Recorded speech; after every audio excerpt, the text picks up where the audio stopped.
Absinero ka ba dyan sa Congress? Eh, araw-araw po nandun ako, kahit na holiday. Si Dilima.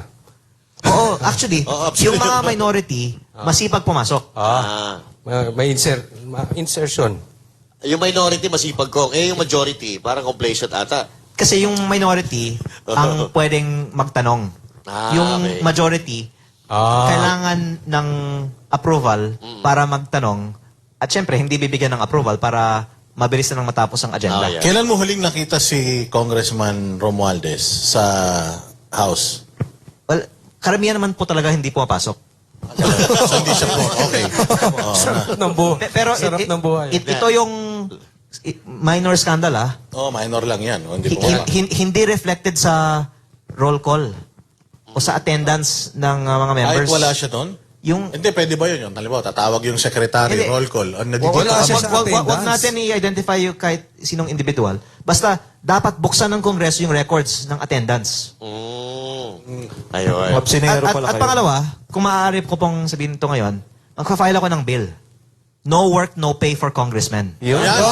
Pero, late naman na sweldo nyo eh. Hindi, pero pag may no work, no pay, dapat talagang mag-roll call. Kasi, kung mag-roll call ka na attendance, tapos wala ka, tapos magsweldo ka para sa araw na yun, fraud yun. Diba? Dapat makulong yung mga mangdaya sa roll call. Ayan. Tama yun. Maraming magagalit. Kasi yung mga ordinaryong Pilipino, pagka hindi pumasok sa trabaho, walang sweldo. Eh, dapat ganun. Dapat pare-parehas. Hindi ordinary. Kasi kung ang ano lang, penalty lang, no work, no pay, mukhang they're not there for the salary. Kasi maliit lang yung Dapat sweldo walang eh. bonus. Wala ding bonus. Sa pinakamahalaga, every month, may practice. Tama? Pwede. gusto ko. Pero alam mo, pinakamaganda kong siguro dagdagan mo yung ano mo. Kasi no work, no pay. Tama yung sinabi mo. Pag hindi ka pumasok, ilalabas natin, kailangan resibuhan mo lahat ng MOOE mo. Sigurado magsisipasok lahat. Ay, oo. No? Oo. You think?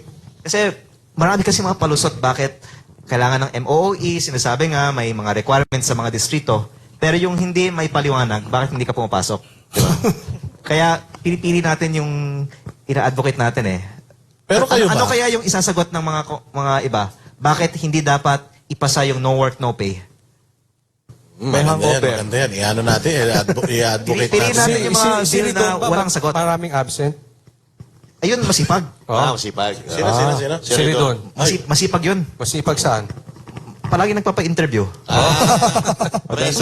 Press con pala yun,